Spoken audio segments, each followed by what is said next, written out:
ماشینی که به ما دادن از این کامیون.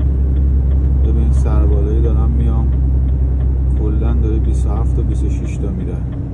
ماشین خرابه، چراغ موتورش هم روشنه. این رنویی که به ما دادن فرستادن بریم پاریس، هلوش 150 کیلومتر. 20 کیلومتر رفتم دیدم ماشین اصلا راه نمیره. زنگ زدم به مرکزمون، ادارمون، میگم بابا این چه ماشینه به من دادی، راه نمیره. بعد میگه آره این ماشین خراب بود و اینا بود و این همکارمون اشتباه کرد و به داد و اینجور حرفا. بعد دور بزن بیا. حالا الان داشتم از اون سمت می اومدم به سمت پاریس، پشتم ترافیک شده بود، چه ترافیکی. بعد با یه بدبختی دور زدم چون دور برگردونم نبود و اینا، رفتم توی این جاده‌های خیلی باریک و اینا. اونجا به طور حالا غیر یعنی کار خلافی هم بود، دور زدم و اینا. بعد دوره وارد اتوبان شدم که برگردم بیام. به من گفتش که از اتوبان بیا حتما، چون اگه از اتوبان نیای ماشین خراب بشه اون موقع داستان میشه دیگه. حالا باید زنگ بزنی این جرثقیل بیاد و اینا، اونجا هم نمیاد و خیلی سخته. هیچی دیگه. الان دارم با 20 کیلومتر از این فضای سبز و اینا لذت میبرم. ولی خب کلی استرس گرفتم دیگه. الان پشت سرم خوبه، خلوته، چون 3 لاینه اینجا الان، ولی اکثر اتوبان‌ها اینجا 2 لاینه. بعد دیگه ترافیک شده بود موقعی داشتم میرفتم تو پاریس، یه افتضاحی بود دیگه. حالا بریم ببینیم 38 تا 39 تا داره یه ذره جون میگیره، داره میریم سمت سرپایینی. و امیدوارم که برسم دیگه. یه هلوش چند کیلومتر دیگه دارم، 22 کیلومتر دیگه دارم که برسم به ادارمون و اینا، بعد شرکتمون. یه استرسی اول صبحی به ما دادن، ساعت 8 صبح همچین استرسی میگیری تا شب میخوای چجوری کار کنی نمیدونم. بیا اینجا هم که خیابون خرابه، بستن.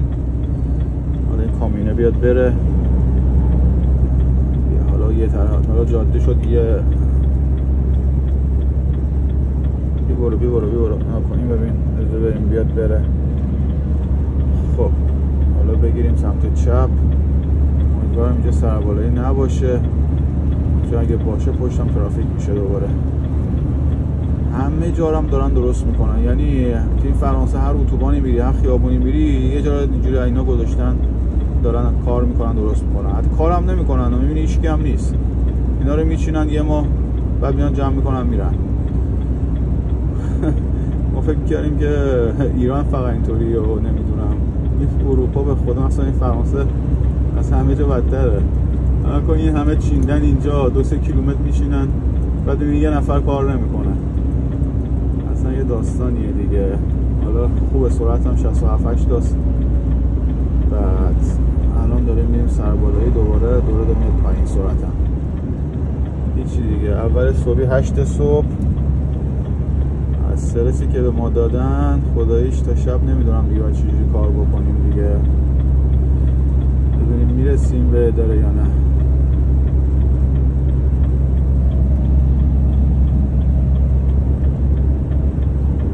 خب ما بالاخره رسیدیم به شرکت دیگه، با به قول معروف سلام و صلوات دیگه.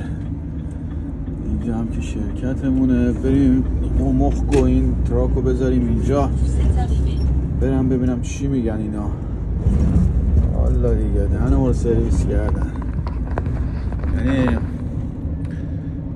کلی استرس کشیدیم دیگه تا این یه تیکه رو بیایم. کلی استرس. خب ما برگشتیم به شرکت. به ما یه ماشین دیگه دادن، یه مرسدس بنز، ولی فکر نکن 2024 مرسدس بنز قدیمی. ولی خب هلوش 800,000 کیلومتر هم 750,000 کیلومتر هم رفته. حالا با این بعد دوباره برگردیم بریم پاریس. نه مرسدس بنز اکتروس که یه مقدارم قدیمیه، ولی خب بهتر از قبلی هست، حداقل راه میره.